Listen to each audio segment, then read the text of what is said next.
What's going on, guys? A bunch of you have been asking for this video. It's my NHL 21 custom roster. We'll be going through all the players I've created as well as showing you all the major changes I've made to already existing players. As always, easiest way to follow along is just like pause the video when I show the stats screen if you want to make your guys the same way I made mine. So, ton of creative players here, a lot from last year as well as some new faces and some faces we're actually able to remove because they're now in the game. Guys like Josh Norris, Shane Bowers, etc. So, starting off here with Alex Newhook, 73 overall, high top 6.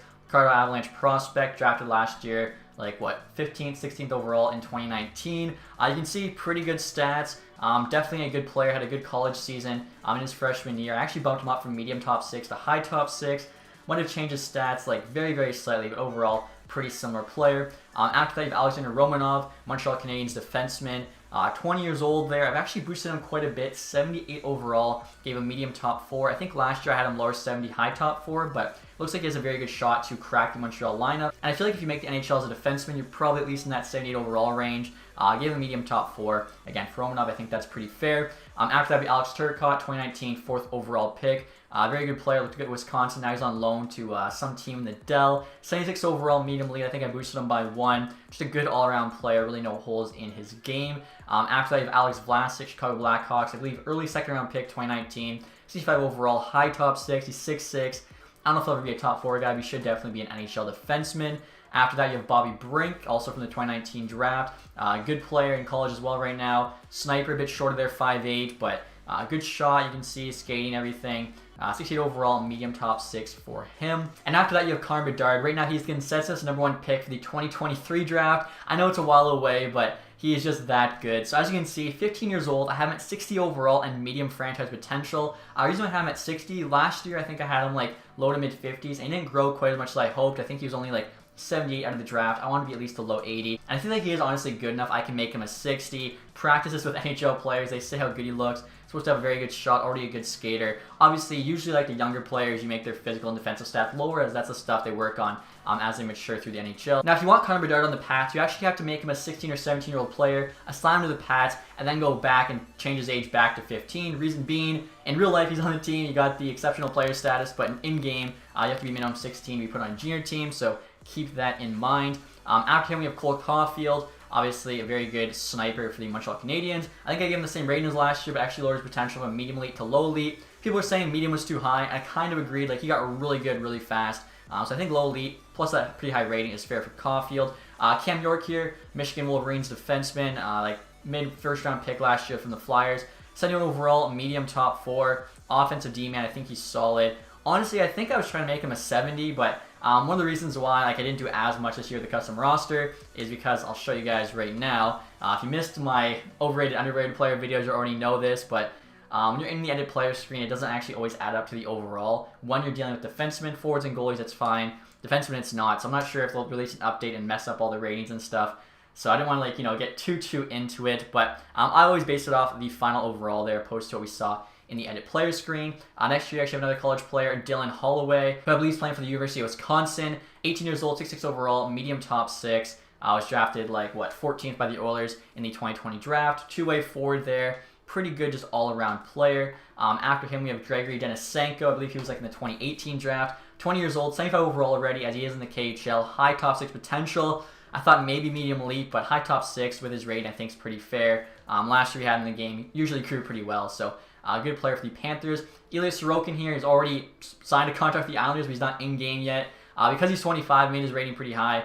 83 overall, medium elite. He's got 2 years left to grow. It's actually the same rating as what Shesterkin I made him to be, which I thought, was pretty fair. A lot of people didn't agree with me saying Shesterkin was overrated. Jacob Bernard-Docker here, 74 overall, medium top 4.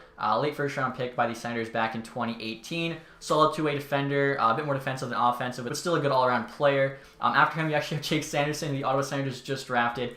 5th overall in 2020, which is actually really cool. Both these guys will be playing for North Dakota this year. So they could be playing on the same D pair both in college and in the NHL, which I think would be really cool. Sanderson here actually made 75 high top 4. So 2 years younger than Bernard Docker, already an overall higher, plus he's got the high top 4. I thought about maybe medium elite because he was 5th overall pick, but everyone I saw had him as like a top 10 pick, maybe dropping out of there. Most people had Drysdale above him, so I figured the rating with that potential was still pretty fair. It's always tough to just base it on draft position. Just for Wallstat here, supposed to be basically just as highly touted of a prospect goalie as Askarov was last year, if not higher. I think because Askarov was in the KHL, I actually have his rating higher out of the gate, but I have Wallstedt here with the higher potential at medium franchise. Askarov I gave high elite. For him, basically just really solid goalie. You can see it's pretty much all 77s. It's really tough to get like a scouting report on the goalie in regards to like what they're good and bad at. After him, we have Kent Johnson, for sure top 10, maybe even top 5 pick in the 2021 draft. Committed to Michigan, 68 overall, medium elite potential. Supposed to be a really crafty, good playmaker. Not as physical, as you can see there, it's only half a star. Defense is okay. Again, try to do my best with these. Kirill Kaprizov, I believe, also signed his contract with Minnesota Wild, but because he hasn't played an NHL game yet, not in the games. So like him, Sorokin, Bedard should be out of the game at some point in the next few months, at which point obviously you can delete the created player and just use whatever EA has them at. Kaprizov, 23 years old, 82 overall, medium elite, played really well in KHL. He's the same rating as Lafreniere, and I feel like kind of similar. Like we haven't seen him in the NHL yet, but he's supposed to come in, be a top 6 forward, so same rating, slightly lower potential there, but I mean, Lafreniere was a first overall pick. Condre Miller here, another player from Wisconsin, 20 years old, 72 overall, medium top 4, first round pick by the Rangers. Just another solid two-way defenseman. Luke Hughes here should be top 10 pick, 2021 draft. I feel like he plays, pretty similar to Quinn. I don't think he's quite as good though, but he's a good skater. He's good offensively. Definitely, could be bigger, stronger. He's 6'2". He's pretty big, but 176. Definitely pretty skinny. 59 overall there, medium elite. Plus, he's like one of the youngest players in the draft, I believe. After him, you have Matthew Beniers. He's actually another Michigan commit. 65 overall, high top 6. As I think I saw Cole Sillinger had high top 6 potential, and they're supposed to go around the same spot in the draft, so made sense to me. You can see there, his shot's not the most powerful, is one thing I was reading about him. He's a more powerful shot, but supposed to be, it's just a solid dangler, good skater. You guys can see the stats there. Matthew Boldy, I think was taken like 11th overall, 2019 by Minnesota Wild. 74 overall player, high top 6. After him, you have Owen Power. So this is an interesting one. Owen Power could be the first overall pick in 2021. Right now, most people are saying it's going to be either him or Ratty. So because of that, Ratty was a 70 overall high elite. I made Owen Power 69 medium elite. Also, too, I lowered Ratty from high elite to medium. That made no sense to me. Ratty's not on the same level as Lafreniere, who's a high elite. So he's just a regular medium elite prospect. Power went overall below, but he's a defenseman. So maybe a team, in the franchise would take him for that reason. He's big, 6'5", 214. He does it all. You guys can see there. For his rating, I think, honestly, there's some solid stats. And I'd be very curious to see whether it's him or Ratty going first overall in franchise. Honestly, even Gunther, 68 medium elite, could potentially go first. Rodion Amirov here, taken by the Leafs, 15th overall, 65 medium top 6. I think pretty much the exact same stats and potential I gave him last year, but Leafs fans who are curious, that's what I kind of have him looking like. After him, you have Spencer Knight, 13th overall pick, 2019 draft, I believe, by the Florida Panthers. 70 overall, medium elite, 19 years old, playing in college right now. It's pretty crazy, actually. We're going to have a first-round pick in 3 straight years for goalies. Knight, Askarov, and then Wallstedt, where I don't think there was a first-round pick goalie for like a few years before that. The next here's an interesting one. Shakir Mukhamadullin, I hope I said that right. He was one of the Russian picks that kind of shocked the world by the Devils, their 3rd first-round pick. So what I decided to do for him was make him pretty high rated because he's playing in the KHL, looks decent, but then I gave him low elite potential because they were saying if it wasn't for like this draft being late, he would not have been a first-round pick. So 74, decent rating, low elite, I felt was the most fair way to do it. But everything I was reading about him in terms of like his scouting report, really high praise. They say he has an awesome one-timer, so you can see 90 slap shot power, 80 accuracy, the hand-eye there is 80. Supposed to have a booming slap shot, supposed to be mean, gets people out of the crease, 82 aggressiveness and strength. Pretty good skater as well, 84 speed and acceleration. Again, on a 74 overall player, 85 stick check. Like, this guy probably going to be a pretty good player, I think, in franchise. And I'll see whether or not that holds true in the actual NHL. After him, Trevor Zegras, so similar to Matthew Boldy, 74 overall, high top 6. Was taken like 2 picks before. Also playing in college. Both looked pretty good, I thought, in their freshman year. Playmaker opposed to 2-way forward. You can see pretty solid stats. After him, Vasily Podkolzin, 10th overall pick by the Canucks back in the 2019 draft. Sniper, playing the KHL, 74 medium elite. I think definitely would have been taken higher than 10 if he wasn't going back to the KHL. Yaroslav Askarov, already mentioned him, National Predators pick, 74 overall, high elite. Very, very good goalie prospect. They said the best since Carey Price. I think that rating potential makes sense for him. Then you have Yegor Chinikov, again, one of the Russians. I'm pretty sure he was taking the pick after Mukhamedin, or however you say his name. So for him, I did a similar thing. 72 overall, low elite. Already in the KHL, looks pretty good, but he was actually projected like 5th round or something if the draft was back in June. So I think this is pretty fair. Now, I did read, like, he's supposed to be kind of nasty too. Like, you can see 86 deacon and hand-eye. Apparently, like, he just makes tons of defenders basically breaks their ankles. Pretty decent skater there. He's agile. You can see he's got a really nice shot on him too. So I think both those guys should be very interesting to see how they sim. And I think that is it, guys, for my created players. So I'm just going to go back up through this list once more. Yeah, didn't want to make sure, didn't miss anybody. I'm pretty sure too I showed everyone's overall potential and all the individual stats. So again, if you guys want to like replicate this for yourselves, just pause the video at every point and should be pretty easy. Now next here, guys, I'm just going to quickly show you some of the major changes I made to the NHL players. I will say the biggest changes were in my top 10 overrated and top 10 underrated videos, so check those out in case I miss anything here. Basically, I'm just going to probably go through team by team. Anaheim, I don't honestly think I touched. Like, Anaheim I thought was pretty good. Same with Arizona. Boston, I just made Bergeron, Marchand, and Pastrnak all high elite. Zdeno Chara here. So he's still shown as 84. I thought that was too high. Also, I believe Chara is a free agent in this game still. I put him on Boston because I feel like he's either going to retire or sign with the Bruins, and I just don't want to be on a random other team. So I put him on the Bruins here. And also, I made him 80, and like, here before, I think it showed him as like an 82 or something, so I dropped him quite a bit, and it still stayed 84. I'm like, alright, I don't know what to do at that point. As when you click on the player, the stats do show up accurate, so like I said, I don't really know what's going on here. I actually made a slap shot 95, tying it for hardest in the game. So after that, I think Boston was pretty good. Looking at the Buffalo Sabres here, Eichel I made high elites. Olofsson I already showed, I dropped down to 82. I think that's still pretty fair. Also, Ristolainen here, I dropped to 83 in low elite. Okposo I gave medium top 9 potential, middle stat, and low elite. I believe that's it for Buffalo. Calgary, Gaudreau I made an 88. And then Giordano I gave high elite. Hanifin I made a medium top 4. And then I think Lucic I dropped to medium top 9. I feel like they had him still as a top 6, which just doesn't make sense. Hamilton, huge boost, 89 overall, high elite. I guess it should show for the big boost what the stats look like. But again, they're in the 2 other videos I did. Slavin's 88 medium elite. Shea made a medium top 4. I think that's it for Carolina skaters, but I think goalies, I dropped Reimer 1 to 82. I feel like he's not as good as Mrazek, so a lot of the goalies, basically I looked at the ratings and I felt like the starter backup kind of situation didn't make sense looking at the ratings, then I would change it. So for instance, I guess, to give you guys an example of what I'm talking about, if you look at the Washington Capitals goalies here, Lundqvist is now at 83, same as Samsonov. Lundqvist actually starts out at 84, but Samsonov, bare minimum, is going to be in a tandem with Lundqvist, if not the starter, so when situations like that, I felt I had to step in and change the rating. Even if I think Lundqvist 84 is not that bad a rating, I want to make sure we have accurate starting goalies for the sim, and hopefully Washington will give more starts to the young guy. Looking at Chicago here, I made a couple changes. Kubalik bumped up to 83, gave him high top 6. And then Alex Nealer here, I dropped to low elite potential. The Colorado Avalanche, I actually don't know. Makar made an 86, so now he's the same as Quinn Hughes. I feel like that was more fair. And I think that's honestly it for Colorado. Columbus, Jones got a big boost, down 89, medium elite. Also, too, not that it really matters, but Korpisalo I gave 90 endurance to. I know it's one game, but when one game lasts 3 games, you gotta make some sort of change. Dallas, I want to say I actually didn't touch Dallas. The only thing I might have done was Pavelski. I boosted his hand-eye quite a bit, 96. Again, I feel like if a player's known for something, you should see that in the stats. Pavelski is one of the best puck tippers in the game. That should be shown, I think, in-game. Detroit, it hurt me by Lord Larkin there at 86. Mantha I gave high top 6 opposed to low elite. After that, I think that's it for the Red Wings. He'll be in the AHL, but in case I missed it, Sider actually dropped from an 80 to a 78, but I gave him a high top 4 potential. McDavid I gave high franchise, should go down as one of the best NHL players of all time. If he doesn't get high franchise, like, who's going to get it? Other than that, I think Edmonton, honestly, I thought looked pretty good. For the Panthers here, Wenberg I made low elite opposed to medium elite. I mean, the guy got bought out. I feel like that's pretty fair. Other than that, I think Florida actually might have been okay. As I say that, I remembered Bobrovsky I dropped a little bit. He's now an 86, so still not too bad, but he had a pretty rough year last season. Doughty, 87, low franchise now. I feel like we've hashed that out long enough. He's not worthy of the 91. Spurgeon's now an 86 there. High top 4, you guys can see Kaprizov. In terms of goalies, I think I dropped Kakinen a little bit to a 78. I just feel like he didn't really deserve an 80 yet for me, especially because he's a 3rd string goalie. Doesn't make sense.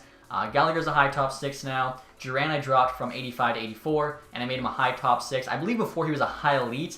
That was way too high for Duran. I don't care how big a Duran fan you are. That one made no sense to me. Nashville here, I made Yossi a 91 with high elite potential. Honestly, I think that might have been it. Tolvanen as well. I dropped from medium elite to medium top 6. He's always too high rated. Him and Vesalainen both for like the last 3 years. Looking at the Devils here, Hughes at the top, this makes it easier. I dropped from high elite to medium elite. Subban I made low elite. And I feel like that was it for the Devils. Islanders, Barzal made 88. Bailey, Nelson, I both made medium top 6. For some reason, they were low. Also, too, Pellich is now 83. Beauvillier made medium. I believe he was low as well for whatever reason. Mayfield's an 81. I think that's it for the Islanders. Then you got the Rangers here. Panarin I boosted to high lead potential. I think that actually might be it for the Rangers. Or, of course, Shesterkin. A lot of people disagreed with this one, so I said, you know what? I'll give him an 84. I do think still, like, no matter what his career stats were in the KHL and stuff, 86 for Shesterkin, way too high. So 84 high elite, I think it's more than fair. And 2, because I believe he will be the starter for the Rangers, I actually dropped Georgiev a bit to an 82. As a lot of people in the comments were saying Shesterkin should not be the same rating as Georgiev, and honestly I agree with that, so decided to boost Shesterkin by 1 more, and then drop Georgiev by 1, so now 84, 82, you can kind of tell who the starter is moving forward. Ottawa here, I actually don't think I touched Ottawa in any way. I thought, you know, they were pretty good to me. Philly, people might not agree with one change I made. Obviously, goes to the first one, 82, now low elite. The next, Nolan Patrick, I actually made medium top 6. I know he's been injured and stuff. Doesn't really look like he deserves that elite potential anymore. Missed all of last year, and even before that, just 2 30-point campaigns. I feel like medium top 6 is still pretty fair. The Pittsburgh Penguins here. John Marino, I boosted from low top 6 potential to high top 4. They had his potential way wrong. You can even boost his rating too. Again, I just try to keep it as simple as possible. Dumoulin, I actually boosted 1 to 82 just because he's been a top pairing guy for so long. That one just needed to be changed. As well, Casey DeSmith here, I dropped 81, but I boosted his potential to medium fringe. If you guys watched the other 2 videos, you'll know that. Burns, I dropped by 1 there to 87. Couture, I gave 90 points because he is just such a beast in the playoffs. And then, of course, I dropped Dudnik's rating there to an 83. St. Louis Blues, Binnington, I kept the same rating, but they had him as a low fringe for some reason. I made him a low elite. Like, the dude clearly is an NHL starting caliber goalie. The low fringe made no sense to me. A lot of people as well said Tarasenko's overrated, should be downgraded. Last year he played 10 games, and he had 10 points. So, like, he got injured. That's why he had 10 points, and he was a point per game. And 5 seasons before that, look at that, guys. 30-plus goals, 33-plus goals, basically 2 there at 40. How is this an overrated player? I don't understand the people that were trying to say that. Honestly, I think that was actually it for St. Louis, too. Tampa Bay here, so Brain Point, 89 overall. I believe EA actually changed him from medium to high elite, so good on them with the most recent roster update. Sorelli, made a high top 6. Chernak, wherever he is, I boosted to 82, medium top 4. I think that's it. So Tampa's still very, very stacked in this game. Now the Toronto Maple Leafs I didn't touch, but as I say that, I feel like Matthews should be a 91. That would tie him with Eichel. And I feel like too, if Marner's a 90, I think Matthews is slightly better. Just a little boost there to make him a 91. Honestly too, when I was going throughout this, so many times I would literally drop like 1 stat, 1 point, and it would drop the entire overall. So it kind of just shows you how close guys are. Also too, Nylander I thought about change from 85, but I decided to leave him as that rating as I was basically comparing him to Besser and Ehlers. Besser was an 86 before, I dropped him to 85. Miller there, high top 6 is a boost. And Holtby, as I already mentioned, I dropped to 85. And then with Winnipeg, we're going to skip over to Winnipeg quick. I mentioned Nick Ehlers, so I think he was 84 before. I boosted him up to 85. I feel like him, Nylander, Besser are all pretty similar. So now they're all the same rating opposed to all 3 being a different rating. But we skipped over Vegas and Washington there. So Vegas, a couple big changes. Stone's now at 90 high elite. Theodore there, 87 medium elite. Also, goaltending-wise, I decided to widen the gap a bit. Before they were both 87s, now Leonard's an 88, and Fleury's an 86. Again, Leonard clearly the starter going into next year. He got the new contract. Fleury's on the trade block, trying to represent that with the ratings. Washington, already showed you guys the goalies. For players, I think Carlson, slight deep downgrade, 89. Literally just his defensive stats, which are still pretty good. People said that wasn't a fair one either. I don't really know if I agree with that. And then I think Winnipeg, other than Ehlers' 1 overall boost, I believe that's it. So that's pretty much it, guys. Other than that, basically, I don't know, look at like the drafts, say 2021, look at a first round mock draft. I would go through anyone that was in that first round that didn't have at least medium top 6, medium top 4. I would boost up to that potential. A lot of times I would just keep the rating the same because it's easier. Same goes for guys that already were drafted in the first round. I would go back, like Ridley Gregg here, I think had high top 9. He was a first round pick, so I made a medium top 6. I could go through kind of quickly, show you everyone that I have changed. Gunther there, I left the same. I think 68 makes sense. Neighbors is now medium top 6. Williams, I dropped a bit. 2 for goalies. Like, if a goalie gets drafted at all, I boost their potential to at least medium fringe, even if they're a 5th, 6th round pick. As I feel like once you get into franchise, the worst goalies in the draft are still at least fringe starter, and they're just made up. So I'd rather have real players there. A 3rd round pick goalie shouldn't be AHL potential. Seth Jarvis, so you can see 65 medium top 6. I think Ozzy Weisblatt, I believe he was like medium top 9, so I made him medium top 6 as well. Again, first round pick. Even if you think it was a reach, whatever. I do think it's more accurate than a lot of the potentials they already had. Bedard there, of course, franchise. Colton Dach, medium top 6, actually Kirby Dach's brother. And then, of course, you have Matthew Savoy on the Winnipeg Ice, 58 high elite, should be second or third in the 2022 draft. So again, I'll just kind of go through the juniors, show all the top potentials on each team. I think that's kind of the easiest way. Like Clark, I believe I boosted a little bit, now 62. Forster, I don't know how he had AHL potential. It was like 23rd first round pick. Drysdale's now medium elite.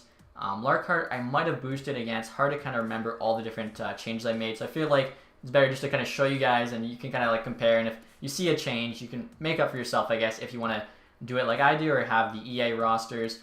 Shane Wright, 65 medium franchise again. The best prospects since McDavid. Vukojevic there, of course, I downgraded.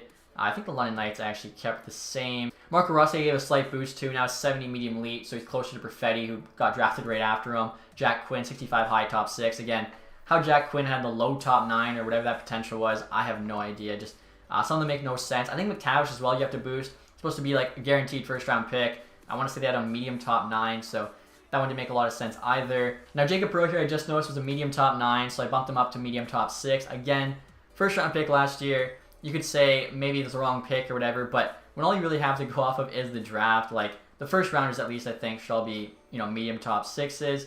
For the Wind Spitfires, Foodie I dropped to low top 6. 67 medium top 6 is like a first round pick. He was drafted in the 3rd, so it just doesn't make sense. At that point, you're just making Colorado so much better than they should be. Two guys, I'm skipping over the goalies, but like I said, if a goalie got drafted, I basically made sure they had at least fringe. If they're a second round pick, I would give them like medium starter, 3rd to 7th, low starter to medium fringe, somewhere in there. Going through the QMJHL, I don't think I changed too much. A lot of people said Lafreniere they thought was too high rated, 82, but if you ask most people, like he should jump into the NHL as a top 6 forward, in which case 82 does make sense. I know he hasn't played an NHL game yet, like Shishkin, but 82 overall. If they made Lafreniere 86 off the bat, I think that'd be a lot worse. So yeah, QMJHL, I don't think I actually made too many changes. Maybe some goalies and stuff. Then look at the Dell here. Already mentioned the underrated players video, but Stutzla there is now medium elite. Also Lucas Reichel here, I made a medium top 6. Before it was a medium top 9, but 17th pick by the Blackhawks. Like that's pretty high. Definitely deserved an upgrade. Then you got Brad Lambert here. I made him high elite potential just like Savoy. Still a 60 overall, so a couple higher. I think I might have changed his stats up a bit to be at least more realistic in my eyes to how he plays in real life. And then Otto Ratty there. Didn't change his rating, but did downgrade potential to medium elite. SHL, I honestly think was fine. I don't think I really touched anything there. Obviously, since the last roster update, every time there's a new sign or whatever, I made sure to have that happen in game. Also, too, I worked on the free agents a bit, so you'll see the top free agents now. Mike Hoffman, 85 overall there. Makes sense. We don't know who he's going to sign with, so he's a big name player to get in franchise. After that, though, the next highest is 83s. Buffalo I dropped by quite a bit. I felt 87 was too high for him. Also, it just seemed like not fair, like to get an 87 D-man, a top pairing D-man for free. I would say at this point it's an 83. I lowered his speed by quite a bit. I think I kept him pretty strong and everything, but that was just more of an accurate rating to me. The rest of the ratings I thought about changing, but then I was like, there are so many free agents here, it's just too much, so I left them the same. I felt like Buffalo was the only really big one you had to change. As well, I think Chad Johnson, I downgraded like a 75. Dude didn't play in the NHL last year, and they still have him as an 80 overall, which I thought was a bit too high. But that is it, guys, for my NHL 21 custom roster. I know I skipped over a little bit, but I want to make sure this video was not too long. Hopefully that kind of gave you guys an idea of how I do the ratings. I think this is a lot more accurate. Now, whether or not it's going to translate to the game, I know there's a ton of issues and stuff. We'll have to wait and see. I actually am going to upload my first franchise mode episode hopefully tomorrow. So we'll see what happens. I'm excited. Hopefully it's not, too broken. We can still have some fun with it. But like I said, guys, that is it for this one. If you enjoyed it, leave that thumbs up. If you haven't subscribed yet, please do that. And as always, guys, thanks so much for watching. Have a nice day. Goodbye.